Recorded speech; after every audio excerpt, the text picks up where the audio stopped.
Sidang Hasto, KPK ungkap peran Yasona Laoly dalam kasus Harun Masiku.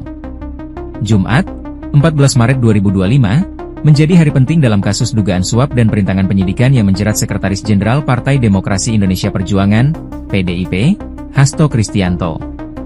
Sidang perdana dengan agenda pembacaan dakwaan digelar di Pengadilan Negeri Jakarta Pusat. Kasus ini bukan hanya tentang Hasto, tetapi juga mengungkap peran sejumlah tokoh dan rangkaian peristiwa rumit yang melibatkan partai politik, lembaga negara, dan uang suap. Hasto Kristianto didakwa oleh Komisi Pemberantasan Korupsi, KPK, atas 2 kasus, dugaan suap terkait Harun Masiku, caleg PDIP yang hilang hingga kini, dan obstruction of justice atau perintangan penyidikan. Kasus ini bermula dari upaya PDIP meloloskan Harun Masiku ke kursi DPR RI melalui proses pergantian antar waktu, PAW.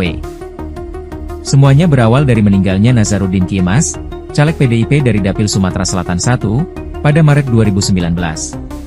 Secara aturan, Rizky Aprilia, peraih suara terbanyak, seharusnya menggantikannya. Namun, PDIP justru mengusung Harun Masiku, yang perolehan suaranya lebih rendah. Inilah awal mula kontroversi.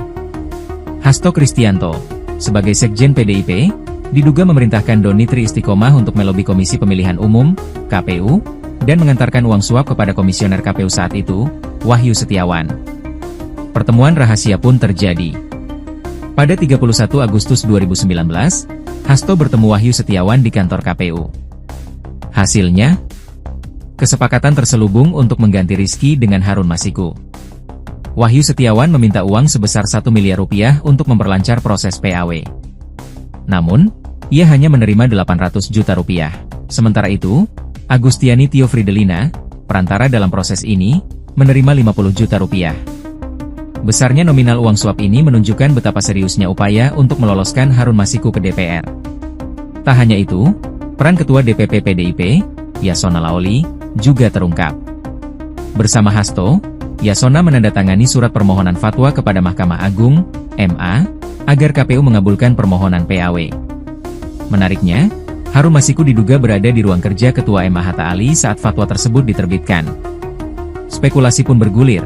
Sejauh apa keterlibatan berbagai pihak dalam kasus ini? Hasto Kristianto didakwa melanggar pasal 5 ayat 1, huruf A UU Tipikor dan pasal 55 ayat 1, KUHP. Dakwaan ini menunjukkan keseriusan KPK dalam mengusut kasus ini hingga tuntas.